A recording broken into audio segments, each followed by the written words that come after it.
This is RTV6 News at 11, working for you.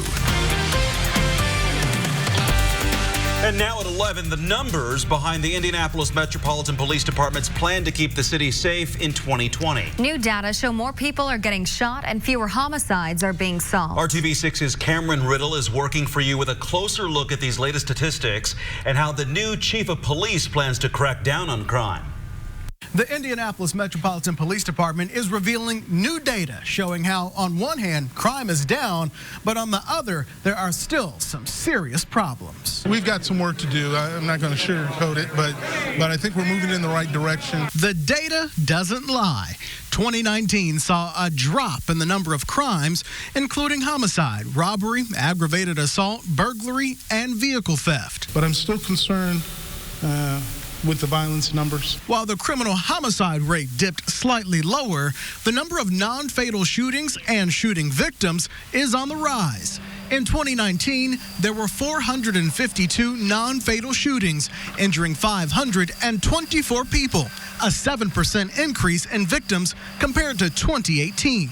Indianapolis resident Chris Staub says those shootings are happening far too often in his Near East Side community. My concern is walking in the doors. How do we get the community to react to the violence? There's too many people that probably could get off the couch and say something, and the fact that they're still sitting on the couch bothers me. While police do rely on tips and information from the community, they are also depending on the tools that they can control to combat crime, including raising the starting annual salary for a new officer from $37,000 to $51,000 in hopes of attracting more applicants, as well as adding new technology to track crimes. Staub says that kind of investment is encouraging. I see a lot of hope. I see a lot of good things that were put in place in 2019 and going to keep happening in 2020, maybe a few tweaks here and there, but I think we're on the right track. We're going to continue on that track, and hopefully we can reduce some of our violence numbers. Working for you in Indianapolis, Cameron Riddle, RTV6. And the data released by IMPD also shows a drop in the solve rate for homicide investigations. In 2018, the department cleared 75% of homicide cases. In 2019, that number fell to 53%. Time for our first look at your Storm Team 6 forecast. And meteorologist Alyssa Donovan in for Kevin tonight. It's been a crisp, cool evening out there tonight. Yes, so a little cool tonight, not nearly as cold as we dropped overnight last night. So that's the good news. But we do have some changes coming our way. We have some rain in the forecast. Tomorrow morning, you won't need that umbrella, and you won't need it in the afternoon either. But by the evening, you definitely need to grab it, because that's when we are starting to see the first round of showers coming in. We are going to see rain showers tomorrow night and into Friday and into Saturday. Tomorrow morning, starting not nearly as chilly as we started today. Temperatures will be in the upper 20s and low 30s. That's partially due to all the cloud coverage we're seeing overnight tonight. That's from a low pressure system just off to our west that's helping push in those clouds. That same system is the one that's going to bring us that rain starting tomorrow evening and lasting into our Friday and Saturday. So tomorrow, starting in the low 30s, we'll climb into the low 40s, so a bit warmer as well. Those rain showers expected late afternoon into the evening. Miraculously, there are no injuries. That's what state police are saying after a fiery crash on I-70 involving several semi-trucks. Investigators say a semi collided with another truck that was stopped on the shoulder, causing an explosion and large fire around 7 o'clock tonight near the Mount Comfort Road exit near Greenfield. 2 other semis ran off the road. A construction project in downtown Indianapolis will last longer than first thought. Citizens Energy Group says that sewer rehab work on Pennsylvania Street will continue into early next week. Right now, 3 lanes are closed between New York and Washington. The agency says one of those lanes is scheduled to open tomorrow afternoon. RTV6 is getting action for frustrated parents who say their children's school bus never showed up this morning. The other mothers are pretty upset too, and so they thought this was best to, get somebody involved that can do something for us. Families say it's not the first time the school bus has been a no-show or extremely late. At a stop in the IPS School 49 district on the southwest side, several parents reached out to RTV6 for help, saying their calls to the district and the school's bus service during transportation have not been returned. Extremely frustrating. So bad that I haven't even been able to think at work today because I'm so frustrated with her not getting to school. And I can't take off work because then I can't pay the bills. She's missed 7 days because of it. But on the other days, when it did show up, it was always late. And then she gets in trouble for being late. I don't understand that part either. After RTV6 took those concerns to IPS and Durham, the transportation company released a statement acknowledging delays and issues at that specific bus stop. Officials tell us the driver has been removed from the route and a new driver will take over. If you have a problem and need help getting results, contact us at workingforyou@rtv6.com. RTV6 is on top of breaking news at this hour on the west side of Indianapolis. Police say a shooting suspect has been taken to the hospital after they crashed into trees near Gasoline Alley and West Vermont Street. According to IMPD, they were pursuing the suspect after a shooting that took place earlier tonight on Beachway Drive, about a mile and a half away. Both the suspect involved in the crash and the shooting victim are expected to survive. Ball State says it is reviewing a classroom incident that ended up with the police showing up. All right, you want to sit here or do you want to leave? Why am I moving in the middle of class? He legit stopped the class to try to move me. I've been back here on this PowerPoint. Are you being disruptive in the class? No, I'm not doing nothing. The whole damn class is here. It's cool. It's cool. You know what? I'm going to leave. He's been on our work the whole time. The student who posted this video says an instructor called police because a classmate would not move to a different seat in the middle of class. Ball State released a statement saying, in part, quote, anytime something like this occurs on our campus, the university works to understand what happened and how we can improve based on what we learn. This includes talking with those who were involved and putting into place those measures that will prevent future situations, end quote. Posting signs like this in classrooms across Indiana will not be required under a bill moving through the State House. Instead, it would be optional due to an amendment passed today. If schools do choose to buy and hang In God We Trust posters, they must raise the funds on their own. They cannot use public money. The original bill would have made the posters mandatory. Bloomington Democrat Mark Stoops cited the Founding Fathers and the Declaration of Independence before voting against the bill. John Adams said the government of the United States of America is not, in any sense, founded on the Christian religion. George Washington would never say Jesus or Christ in public appearances and even refused to take communion. The Declaration of Independence noted that the power of the government is derived not from God, but from the people. The bill now heads to the full Senate. And a bill that would make it illegal to hold your phone while driving is headed to the full House. It would not affect mounted phones, Bluetooth, or speakers. A hands-free driving law is one of Governor Eric Holcomb's priorities this legislative session. Volunteers are just now wrapping up an annual survey that plays a huge role in resources and funding for people experiencing homelessness.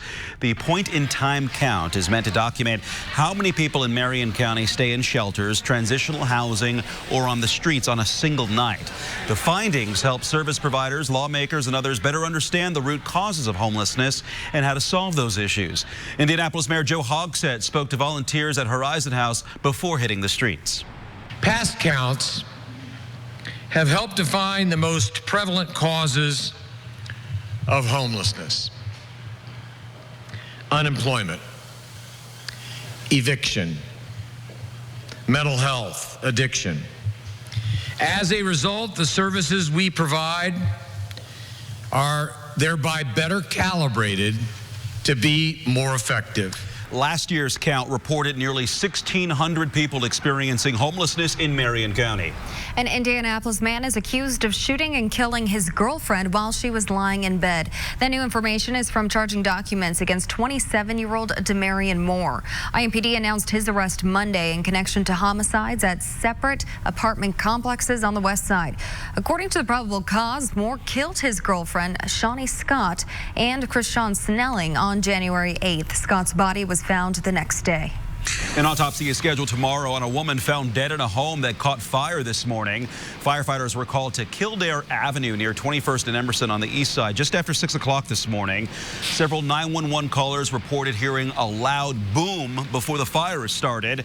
First responders found a 65-year-old woman dead inside the home.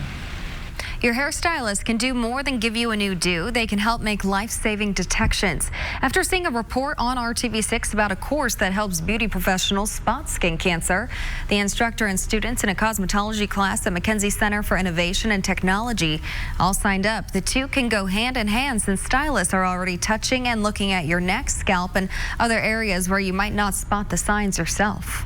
We are now making it a conscious effort to make sure that our clients are, healthy and as well as beautiful. It's a phenomenal feeling. I mean, it's amazing to know that you could save somebody.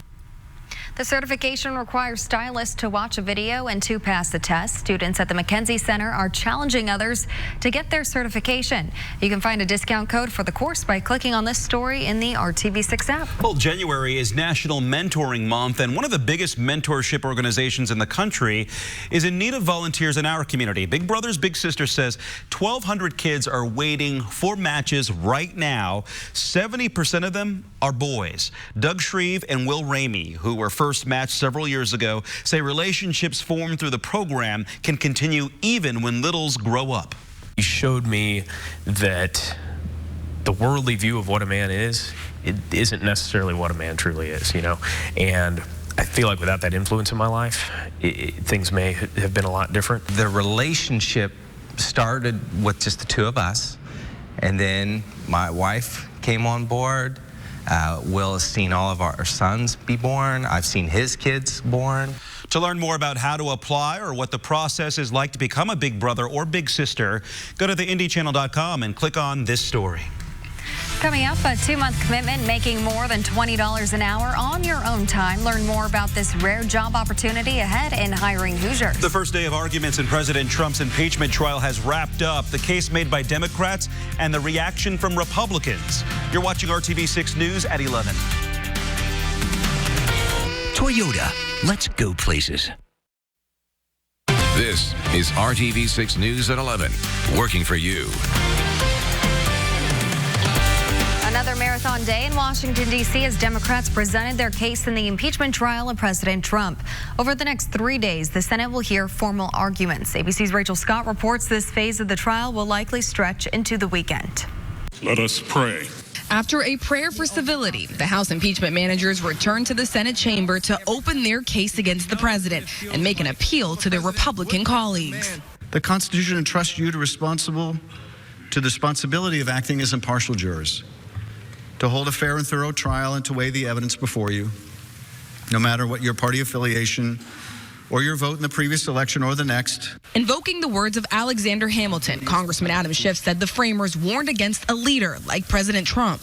They feared that a president would subvert our democracy by abusing the awesome power of his office for his own personal or political gain. Hour after hour, the Democrats made their arguments, saying the president engaged in a pressure campaign, withholding nearly $400 million in military aid in exchange for investigations into his political rivals. The president flying back to the White House from the World Economic Forum in Davos, tweeting, "No pressure." Some Republicans say they didn't hear anything new. Just a few hours into their opening arguments, they're already repeating the same points they made for 13 hours yesterday. With the next election in November, Democrats argued the president needs to be removed to protect it. The president went to extraordinary lengths to cheat in the next election. The president's legal defense team taking notes, preparing to challenge each point.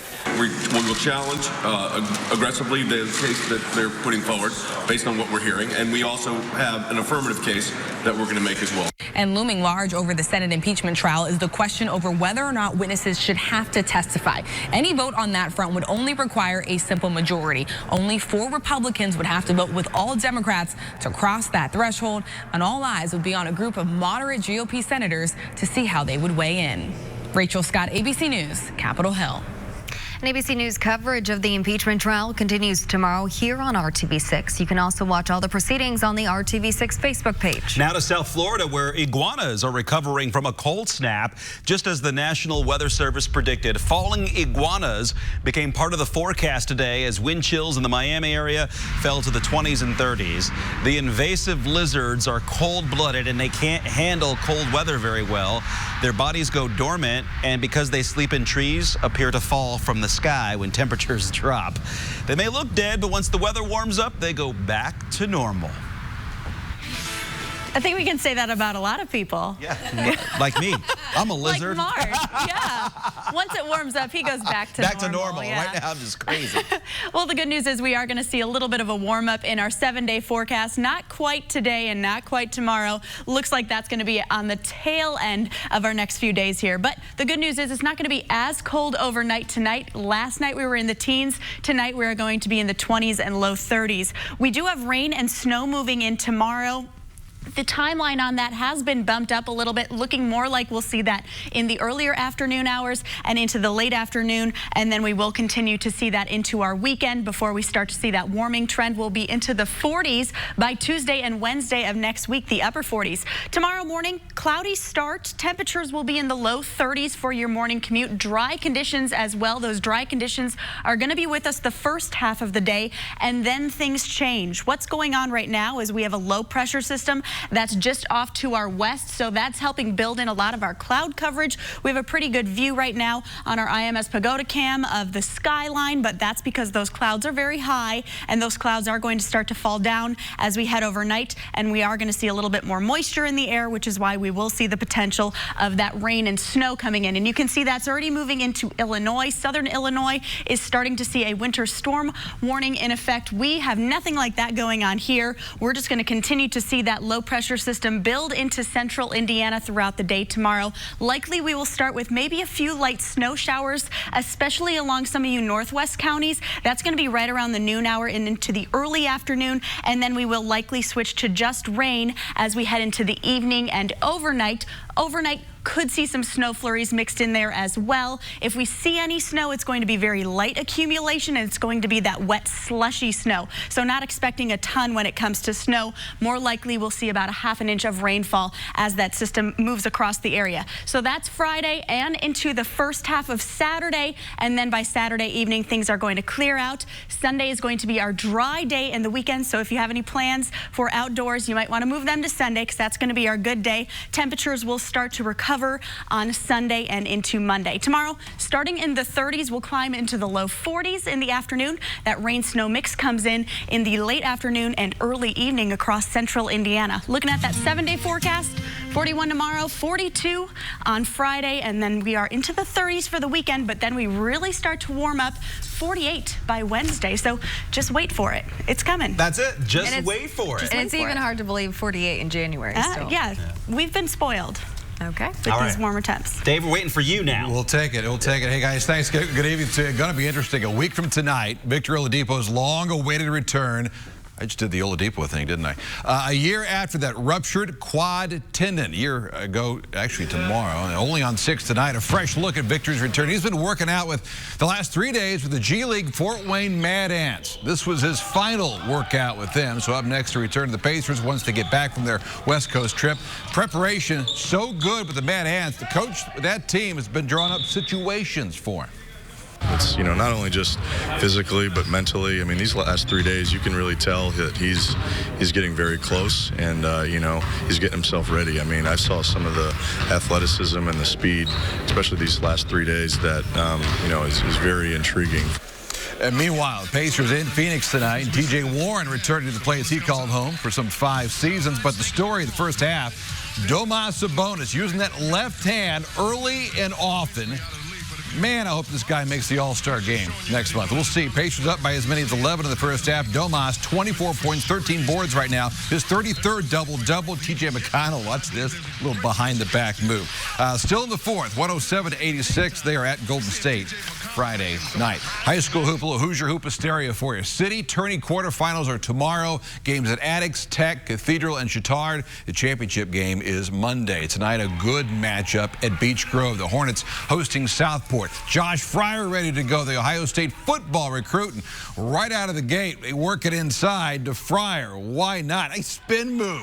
2 of his 9 tonight. More from the Grove. Gavin Mitchell, watch him pull up from 15 feet. And the Hornets looking really strong out of the gate. Southport answers. Brevin Jefferson, watch him drive baseline, up and under, hoop and harm. The strong night, though, for Beech Grove. Juwan Allison had 18. Anthony Baldo, the dunk here for Southport. BG wins at 53-51, their 4th straight win in the series. Hey, finally tonight, first and foremost from racing. You know the season is approaching. You come up with a lot of racing news today at the Speedway. Matt DiBenedetto hopping in a Penske Xfinity car, trying out the infield road course. Remember, this series will be on that track July 4th, just ahead of the Brickyard 400 July 5th. And in IndyCar, Charlie Kimball, a 12-year veteran, taking Novo Nordisk to AJ Foyt Racing, where he'll drive the number 4 for Supertex full season ride, replacing Matthias Lace, who will pair with, well, we'll find out. The odds-on favorite, though, with AJ Foyt Racing would be Tony Kanaan. The news at 11 continues after that. For just $169 a month. Well, in the next month, we will all start receiving info in the mail about the 2020 census count. It's a big job to count the billions of people living in the U.S. Yeah, and that's why the U.S. Census Bureau is recruiting 500,000 workers, thousands right here in the Hoosier State. Tim Swarns from the Census Bureau joined me in studio today to explain more about this great opportunity for you. Thank you for joining us. Thank you for having me. The U.S. Census Bureau is hiring 500,000 people across the country for this right now, and there's going to be thousands of jobs available in Indiana. What kind of jobs are they, and what kind of skills do you need for it? So in terms of skills, you need to be at least 18 years old, and we're looking for people who primarily will go out into the field and help people complete the census forms, those who have not already completed it either online or through the mail or by the phone. Okay, and what exactly will you be doing for that job? What do I need to be prepared for? So you need to be able to go, again, to somebody's door, help them complete the form. You'll be using an iPad, some type of technology to help them complete it.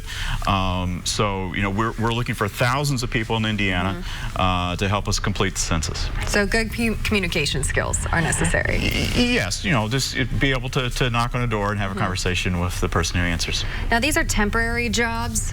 What kind of careers or other jobs can this lead to? Well, they're good temporary jobs. They pay up to $25 an hour, which is a good wage. And, you know, lots of people have worked for the census over the years as a part-time job, as a summer job, and gone on to do great things. Okay, and so why is it important for Indianapolis to get a proper census count? Oh, it's very important. So the primary reason, two primary reasons. One is something called reapportionment. The census numbers, the population count, is used to determine how many congressional seats each state receives. So we have 9 congressional seats, House seats in Indiana. District maps are also determined based on the population count. But then there's also $675 billion a year in federal funding that is distributed based on population numbers. So it's really, really important for communities to have an accurate count. And for people who are interested in this job, what kind of hours are they looking at? Very flexible hours. So you can do it on nights, you can do it on weekends, times when people you think are going to be home, because we need to talk to them in their residence. But we can be very flexible on the hours. Okay. And for more information, where should people go to? 2020census.gov/jobs. Okay, we will have all that information posted on our website at hiringhoosiers.com. Thanks so much for joining us. Thank you. And shine brighter than you ever thought possible. And we're starting tomorrow dry, and then we do have some rain and snow chances moving in the late afternoon and early evening Thursday. That continues into Friday and Saturday. Temperatures will climb as we head into Monday, Tuesday, and Wednesday, back into the upper 40s by Wednesday. So the warm-up is on the way. You say Sunday is the best day to get everything you need to get done. I think so. All right. So start planning accordingly. Pacers win 112-87. This team might be pretty good. Good to hear. They might be okay. Sounds okay. Yeah, sounds okay. Good night.